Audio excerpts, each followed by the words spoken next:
but there is a narrative that seems to be unfolding that has the feeling that something is about to change. Let's take a look at that. First of all, Peskov is saying, hey, you know what? I know we said, but in the past, we're not interested in any kind of a ceasefire unless there's a deal. Now then, we have some conditions, but maybe we will. President Zelensky must order the armed forces of Ukraine to cease fire and withdraw from the territory of Donbass, from the territory of Russia's regions. At that moment, the ceasefire begins. Now, you tell me, Scott, if you think, part of me at first heard something different there, but then I'm thinking this also sounds like the June 2024 terms, just in a slightly different package. How do you interpret that? No, this isn't the same as June. When Vladimir Putin made the June 2020, I think 2025 statement, he said, take it now or it's off the table. It will change. The Russians have always said that, the conditions that are being offered to the Ukrainians are dependent upon the reality as it exists. There was a different reality back then. Today, there's a couple of things. One, what Russia has accomplished on the battlefield and is getting ready to accomplish on the battlefield has changed the narrative altogether. Russia no longer really needs Ukraine to withdraw from territories because very soon Russia will have all of the territories that it wants. That's the scope and scale of the Russian progression on the ground. Two, Europe has changed the narrative. We see Europe, making statements such as, we are actively preparing for war with Russia in 2029, 2030. Now, imagine if you're a Russian listening to that. Yeah. What does that mean? Yes, you can have analysts like me who say, don't worry about it. Germany's bankrupt. Great Britain says they can't buy any new military equipment until 2030. France is a joke. It's just words. But you can't just sit there and go, it's just words, especially when two of these European nations, France and the United Kingdom, have nuclear weapons and are doing very aggressive things, such as France is getting ready to deploy nuclear-capable Rafale fighters onto Finnish soil. That means you're moving nuclear strike capability right next to St. Petersburg, to the Kola Peninsula, to the Russian military strategic military bases located there. You have the United Kingdom extending a nuclear umbrella over Germany. You have France extending a nuclear umbrella over Poland. You have Germany talking about potentially building its own nuclear weapons. And there are many in Russia right now, Sergei Karaganov, a man who I know, I've spoken with, and I respect, are saying, this is unacceptable. And it is. It is unacceptable. Americans, you have to understand, you wouldn't sit there and allow nations to get away with it if they said, we are actively preparing for war with the United States come 2030. Every American would be saying, well, let's knock their teeth out right now. You know that's the case. I'd be saying it, and I believe in peace. But if someone wants a fight, then let's fight. I'm not going to wait for you to get ready to beat me up. If you say you want to build a shotgun to shoot me, I'm taking you out right now. I'm not going to wait. In Europe saying they want nuclear weapons.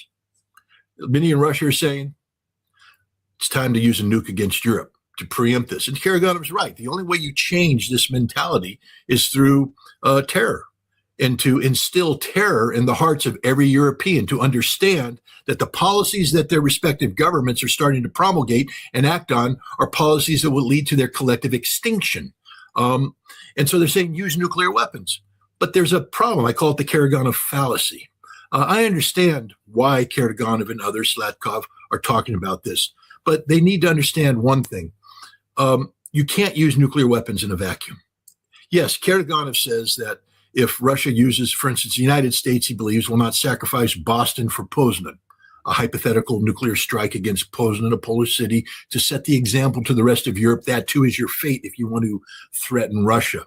Karaganov says no American president will commit suicide to sacrifice American cities for a Europe that's gone insane. He may be right. He may be wrong. But it doesn't matter. Here's the problem. Here's the fallacy. We live in a day and age of nuclear balance, where we have nuclear deterrence based upon the premise that nuclear weapons are so horrible nobody can ever use them. Therefore, let's not use them. Once you cross that threshold and say we can use nuclear weapons, what you've done is you've changed the deterrence balance. You've gone from two sides saying these are such horrible weapons, we don't want to use them, so let's not use them, to one side saying I've used it. And you want to play games with me? I'll use it again. And now they've achieved nuclear dominance because now they have acted upon the potential. And no other power can sit there and say that's acceptable because now you've lost the deterrence equation because you haven't crossed that river. You haven't crossed that Rubicon. So you will cross it. Give you an example. If the United States were to use nuclear weapons against Iran, Iran is not Russia. It's not China, but it is a strategic partner of Russia. And the United States, by using nuclear weapons, is sending a signal to Russia. We are willing to use these weapons. We have done it. You don't want to mess with us. Russia will have to respond. Russia will use nuclear weapons preemptively against Europe. Guaranteed, 100% guarantee. We nuke Iran, Russia will end up nuking Europe. There are people talking about it already. And if they do that, even though we didn't nuke each other, we've begun the process of the exchange. And once you use nuclear weapons, you can't put that genie back in the bottle. And it's going to keep going until we bam, full nuclear exchange. We're all dead. That's the Karagana fallacy, that you cannot control the use of nuclear weapons. Once they are used in the modern age, they will continue to be used by those who possess them because you got away with it until you don't get away with it and everybody's dead. But that's where we're at. There is a distinct change. You are right to pick up on the change in the scenario. I picked up on it. I just wrote an article called Reflections on a Day, reflecting on Victory Day. You know, in the lead up to Victory Day, the 81st celebration of the Allied defeat of Nazi Germany, which apparently only Russia celebrates nowadays because the United States, United Kingdom, and everybody else wants to pretend that Russia didn't play the main role in defeating Nazi Germany and has forgotten about that victory altogether because we've re-embraced a Germany that is resurrecting itself as a new modern Third Reich. I mean, when Germany is talking about, you know, building the largest army in Europe and marching against the Russians, that should send warning signals to people because it hasn't worked out the last two times Germany tried that. It really went bad last time, and it won't go good this time either. We should be not encouraging this behavior. We should be doing everything we can to prevent this kind of behavior on the part of Europe. But, you know, the United States isn't going to back up Europe in a major war against Russia. Russia, you know, recognizes that they need to intimidate Europe. They need to terrorize Europe, and they will, but not with nuclear weapons. They need to use a different kind of weapon. I use the Iran corollary. Iran just defeated the United States and Israel, two nuclear armed powers, by using conventionally armed missiles. Russia has the Oreshnik, and I would say that that's a better option to use Oreshnik against these targets. But Europe has done very dangerous things. They've built long-range strike weapons in the safety of their home territories, immune from Russian attack. Then they give these weapons to the Ukrainians together with intelligence to strike Russia's strategic depth. That's an unsustainable reality for Russia. So we are at a very dangerous time. As I said, Victory Day, I picked up on this new sentiment. Not only Karaganov's interview that he gave on May 6th, but on May 7th, you had Dmitry Medvedev, the former president, former prime minister, current deputy chair of the National Security Council, write an article on RT where he pretty much echoed the same sentiment, that it's time to make Europe extinct if they want to play this game. You listen to Vladimir Putin's speech. You listen to the speech of the Russian ambassador at the reception at the Russian embassy. It's very dark. I mean, the entire reception wasn't about we're looking for a negotiated end to this conflict.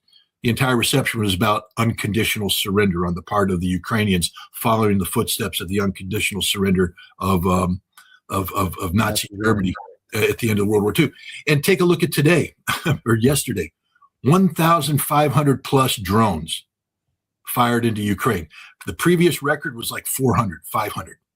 1,500, and they're going to continue. The Russians threatened Ukraine. They said, if you attack Moscow with drones on Victory Day, we will take out Kiev. And they actually sent 5 warnings. That means that Russia is going to take out Kiev because, next month is the St. Petersburg International Economic Forum. Ukraine has already used the Baltic corridor to strike targets in and around St. Petersburg. Russia will say, you can't strike St. Petersburg ever again. And if they violate it, Russia will take out. Already, Ukraine's talking about a response. I can guarantee you that at some point in time, they are literally going to, Ukraine is going to cross a line and Russia is going to take out Kiev, then take out Lvov. And it's the end of Ukraine. I think this is the year that Russia says we are going to break the back of Ukraine and break the back of Europe. It's a very, very dangerous situation. And for those who may have missed it, I want to show you just a bit of the interview with Glenn Deason and Karaganov here, because he says some very important things I'd like a specific reaction to. Go ahead and play that. We have restored our soul and our honor. We have started to value those people in our society, which are truly valuable, meritocratic elites, scholars, doctors, officers. So, and the country is becoming more healthy. But for that, we are paying for too many bodies. So my advice to my government is that we should stop this war, at least in Europe, by going up the ladder of escalation. First, attacking by conventional weapons symbolic or logistical points on European soil. We do not need an inch of Europe, as you might understand. And then if they do not succumb, we should follow with nuclear strikes, relatively massive, with, of course, offering some kind of ultimatum. If they do not succumb, some of the countries of Europe should perish.